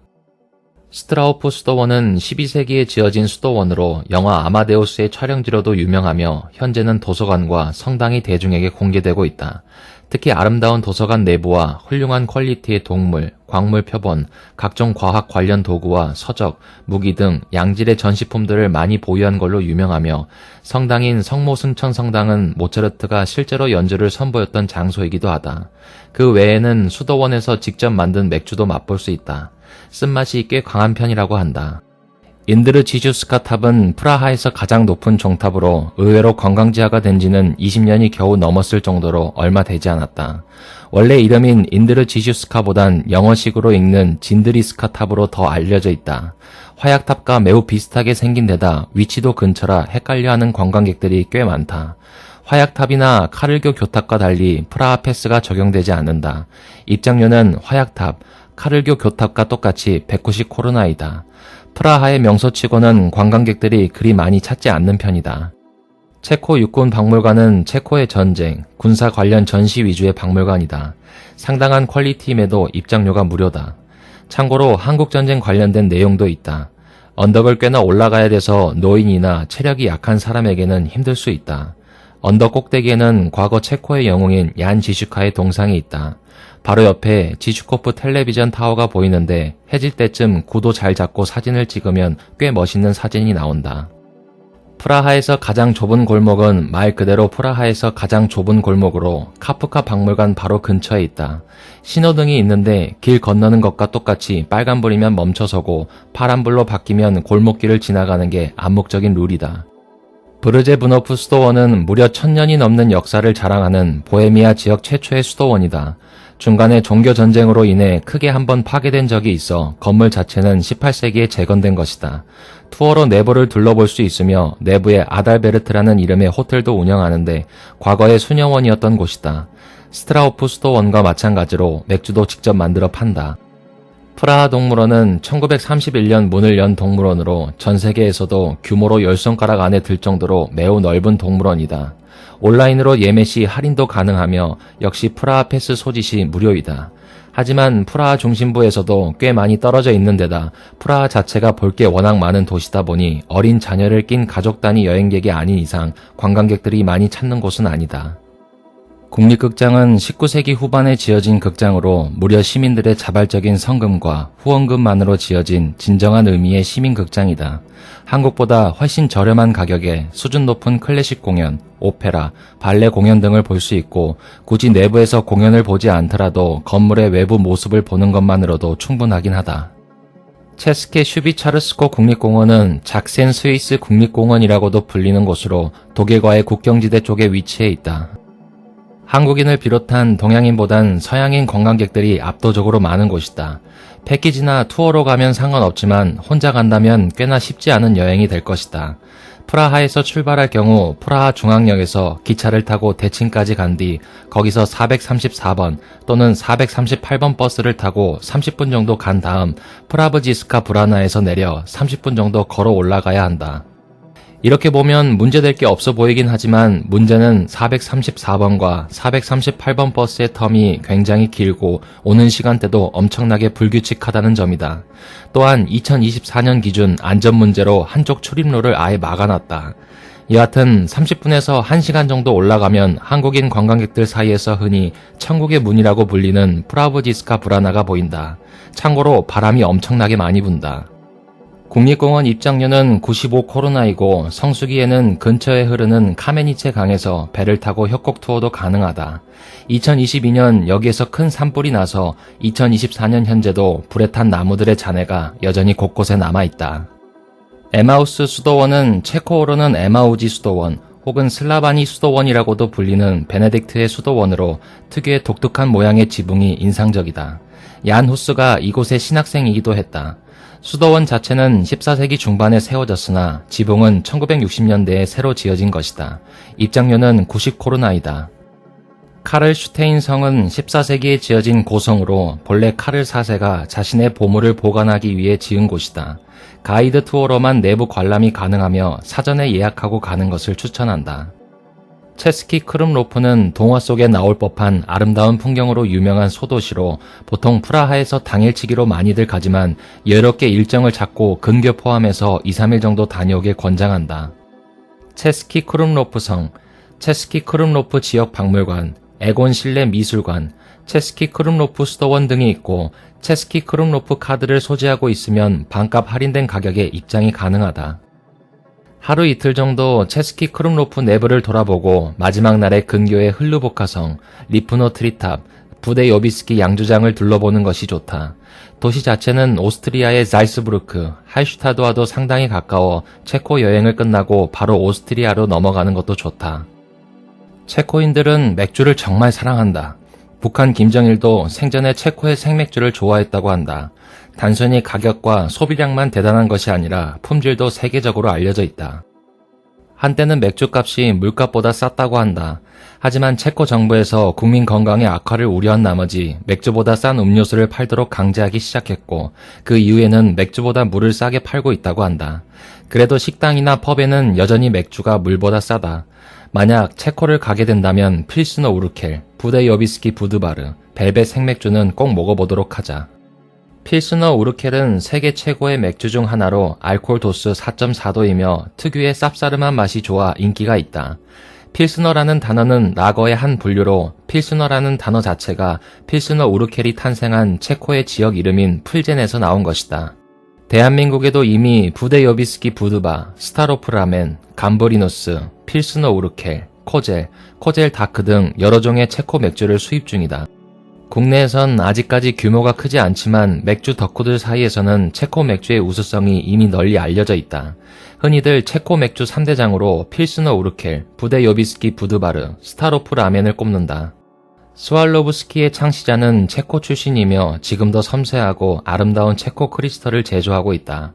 베네치아 글라스 비즈도 세계적으로 유명하지만 크리스털 제품류로는 체코를 따라올 수가 없다. 작은 크리스털 공예품부터 실용적으로 쓸 수 있는 그릇, 샹들리에까지 크리스털로 만들 수 있는 모든 것을 만든다. 보헤미아 유리공업은 중세 시기부터 유명했고 특히 아름다운 유리창을 만들기로 이름이 높았다. 지금도 전통 산업으로 인정받고 있다. 중부 유럽을 대표하는 애니메이션 강국이다. 클레이 애니메이션으로 제작된 애니가 많으며 특히 페트와 매트가 유명하다. 이미 1950년대에서 60년대 예술 애니메이션 분야에서 얀 슈반크 마에르와 이르지 트른카 같은 세계적인 거장들이 활약했다. 한국에서는 인지도가 낮지만 당시 세계적으로 존경받던 인물이다. 하지만 그 당시 한국에선 체코는 공산국가라고 해서 체코 애니메이션을 볼 수가 없었다. 일본에서 예술성을 지향하던 애니메이션 감독들이 가장 많이 유학한 곳도 체코였다. 다만 1990년대 이후로는 나라가 두 쪽이 나고 애니메이션 제작 지원금이 크게 줄면서 작품 수가 줄어들고 줄어든 지원마저 대개 인기 장편 시리즈 위주로 진행되다 보니 단편 애니메이션은 찬밥 신세가 되었고 인재 양성에 어려움을 겪고 있거나 재탕, 삼탕으로 때우는 경우가 대다수라서 말이 많다. 패트와 매트 또한 마찬가지이다. 물론 동유럽 기준으로 봤을 때는 인기 애니메이션 시리즈들이 주기적으로 제작되다 보니 여전한 강국이기는 하다. 인형극이 발달해서 애니메이션과 인형극 인재들 간 교류가 깊은 편이다. 영화 산업도 동유럽 지역에서 강세를 보이고 있다. 박스오피스 모조에 따르면 체코는 동유럽에서도 영화 산업이 가장 발전했고 자국 영화 점유율도 20%에 달한다고 한다. 슬로바키아 등 다른 동유럽 국가들의 경우 자국 영화가 주간 박스오피스 1위를 하는 경우가 1년에 한두 번 있을까 말까 한 곳들이 많은데 비해 대단한 것이다. 요즘 유럽에서 스페인과 함께 가장 포르노 산업이 활발하다. 다른 나라의 회사가 체코에 와서 포르노를 찍을 정도이며 게이 포르노 산업도 매우 활발하다. 이건 체코가 동성애의 개방적인 나라이기도 하고 전통적으로 미남이 많은 국가로 꼽히기도 하기 때문이다. 포르노 산업과 마찬가지로 유럽에서 스페인과 함께 밤문화가 가장 발달된 나라 중 하나이다. 독일식 성문화의 영향을 받은 것도 있고 굉장히 자유분방하고 유흥업소들도 많다. 다만 매춘은 합법이지만 조직화된 업소용 성매매 자체는 불법이다. 합법화 시도는 많았지만 전부 실패했다. 그러나 이러한 매춘 규제는 매우 느슨하며 묵인받고 있고 비범죄화에 가깝다고 보면 된다. 심지어 사우나에서 옷을 남녀가 같이 갈아입기도 한다. 이런 느슨한 규제의 성산업으로 인해 동유럽의 여성들이 프라하로 와서 저렴한 가격에 매춘을 하는 경우도 많고 인신매매 문제로 국제사회에서 여러 번 지적받은 적도 있다. 그래서 체코 정부도 요즘 들어 그 문제로 신경을 쓰는 모양이다. 프라하 같은 관광도시는 성산업이 굉장히 발달되어 있으며 개방적인 성문화를 가지고 있다. 다만 사람 사는 곳이 다 마찬가지인지라 지방으로 가면 보수적인 동네도 있다. 옛 공산권 국가치고는 꽤나 성소수자 문화가 발달되어 있으며 또한 성소수자에 대해 매우 관대한 편이다. 다만 옆나라 독일에 비하면 어느 정도 보수적인 면이 존재하며 LGBT를 부정적으로 보는 사람들도 적지 않게 있는 편이다. 체코의 전통 의상은 정말 화려한 의상에 속하고 지역에 따라 치마의 길이, 속치마의 개수까지 천차만별이라고 한다. 의상의 스타일은 지역에 따라 심지어 도시나 작은 마을에 따라서도 크게 다르다. 그래서 만약 자신이 각 지역별 스타일을 알고 있다면 그들이 무엇을 입었는지를 보고 어디서 왔는지를 유추할 수 있을 것이다. 여자의 전통 의상은 앞뒤로 연결하는 두 개의 앞치마와 흰색 블라우스로 구성되어 있다. 남자의 경우 긴 바지와 루즈한 재킷을 입는 것이 전형적이다. 체코인들이 가장 좋아하는 옷이던 울과 양가죽 코트는 남녀노소를 가리지 않고 착용하는 아이템이 되었다. 체코의 전통춤인 폴카를 출 때는 전통 의상을 자주 입는다. 폴카는 프라하가 속해 있기도 한 보헤미아에서 시작되어 보헤미안 폴카라는 이름을 가지게 되었다. 이 춤은 1830년 보헤미아에서 시작해 19세기 전반 유럽에 급속도로 확산되었다. 쉬운 박자와 흥을 돋우는 노래이다. 예전에는 결혼식에서 신혼부부를 축하하기 위해서 추었다고도 전해진다.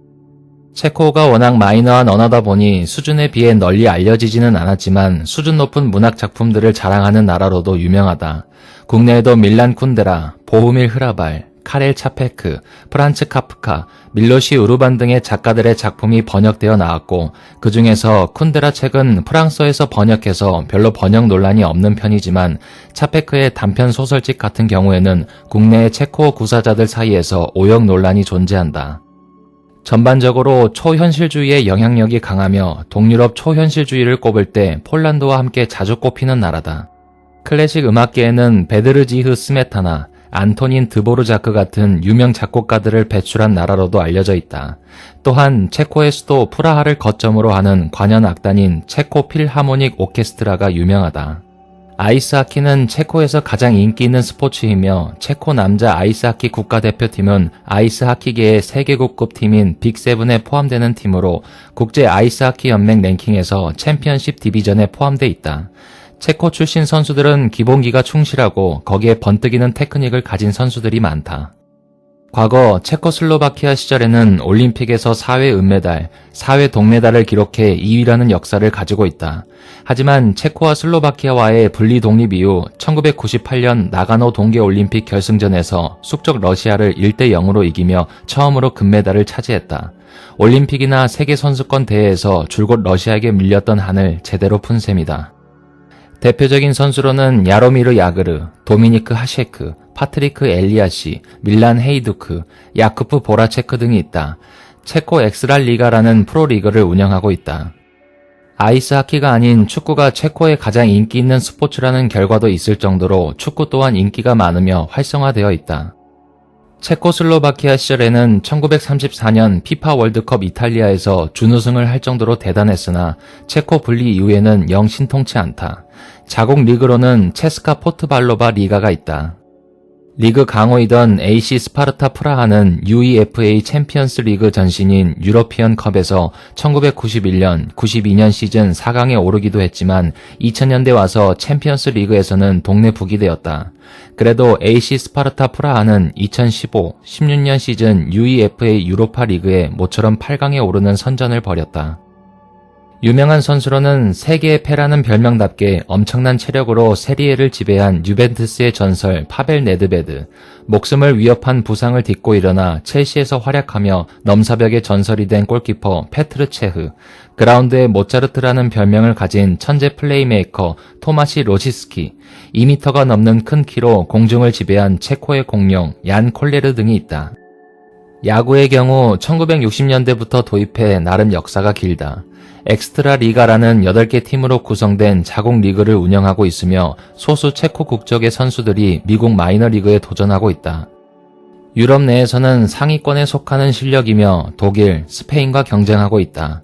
세계 청소년 야구 대회나 야구 월드컵 등 국제 대회에 자주 참가해 눈에 띄며 WBC에는 2013년 대회부터 예선에도 참가했으나 본선 진출은 실패했다. 2023년 WBC 예선에서는 개최국 독일과 본선 경험이 있는 스페인을 꺾는 성과를 거두며 본선에 진출하게 되었고 한국, 일본, 호주, 중국과 같은 B조에서 겨루게 되었다. 해당 대회 1라운드에서 중국 야구 국가대표팀을 꺾고 조 4위를 기록함에 따라 차기 대회는 예선에 면제받고 본선에 직행했다. 그 외 농구, 배구, 핸드볼은 프로리그를 운영 중이며 꽤나 인기가 있다. 플로어볼, 육상 등도 프로 선수를 육성할 수 있는 인프라가 갖춰져 있다. 평창 동계올림픽에서 알파인 스키와 스노보드 평행 대회전을 동시에 우승한 에스터 레데스카의 조국이기도 하다. 테니스계에서는 이반 랜들, 토마스 베르디흐 등의 선수들을 배출해냈다. 여기 보헤미안의 나라가 있다.